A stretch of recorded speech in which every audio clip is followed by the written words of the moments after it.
اپنی جگہوں پر بغیر تمہید و تاخیر کے خلیفہ حضور تاج الشریعہ ہمارے سرپرست و کرم فرما مصلح قوم و ملت حضرت علامہ ڈاکٹر شہریار رضا خان صاحب قبلہ کا استقبال کریں۔ نعرہ تکبیر، نعرہ رسالت، عظمت مصطفیٰ کانفرنس، خلیفہ حضور تاج الشریعہ۔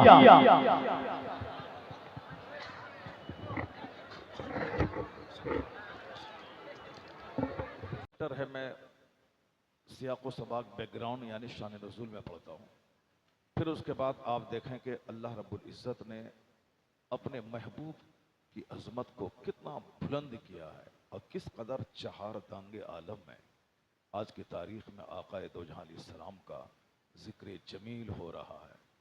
ایک طرف دشمنی کرنے والوں کی دشمنی ہے اور دوسری طرف سرکار دو جہاں علیہ السلام پر ایمان لانے والوں کی ایک لمبی قطار موجود ہے۔ کوئی دن ایسا نہیں گزرتا جس دن دنیا کا کوئی ایکسپرٹ، کوئی انجینئر، کوئی سائنٹسٹ کلمہ پڑھ کے مصطفیٰ کی غلامی میں نہ داخل ہوتا ہو۔ میڈیا کا ایک پروپیگنڈا ہے کہ اسلام خطرے میں ہے اور مسلمان خطرے میں ہے، صرف ایک پروپیگنڈا ہے۔ باقی سچی بات یہی ہے کہ خاموش انقلاب پوری دنیا میں آ گیا ہے کہ آنے والے چند سالوں کے بعد کوئی کچا گھر اور کوئی پکا گھر نہیں بچے گا جہاں اسلام کا کلمہ داخل نہ ہو جائے۔ یہ بات میں اپنی طرف سے کوئی بات نہیں کہہ رہا ہوں، بلکہ حدیث پاک کا ایک مفہوم ہے کہ لا یبقى على ظہر الارض بیت مدری ولا وبر الا ادخلہ اللہ کلمۃ الاسلام۔ اس روئے زمین پر کوئی کچا گھر نہیں بچے گا اور کوئی پکا گھر نہیں بچے گا مگر وہاں اللہ اسلام کا کلمہ داخل فرما دے گا۔ یہ بات مصطفیٰ جان رحمت کی ہے، یہ بات آقا علیہ السلام کی ہے۔ دنیا کے دانشوروں کی باتیں الٹتی پلٹتی رہتی ہیں، عدلتی بدلتی رہتی ہیں، لیکن آقا نے جو بات کہہ دی وہ بات پتھر کی لکیر ہے۔ آقا علیہ السلام نے میدان بدر میں آپ نے کہا تھا کہ اس جگہ فلاں مشرک گرے گا، اس جگہ فلاں کافر مرے گا۔ وہی ہوا، پوری طاقت و توانائی کے ساتھ اس کافر نے کوشش کی میں مصطفیٰ کی بات کو جھوٹی ثابت کر دوں اور میں وہاں سے ایک بالشت آگے بڑھ جاؤں، لیکن آج تک موجود ہے اسلامی کی ہسٹری میں کافروں کی ہزار کوششوں کے باوجود ایک انچ کافر اپنی جگہ سے ہٹ نہیں سکا۔ جہاں حضور نے لکیر کھینچ دی تھی کہ یہاں فلاں کافر مرے گا، اسی جگہ مرا۔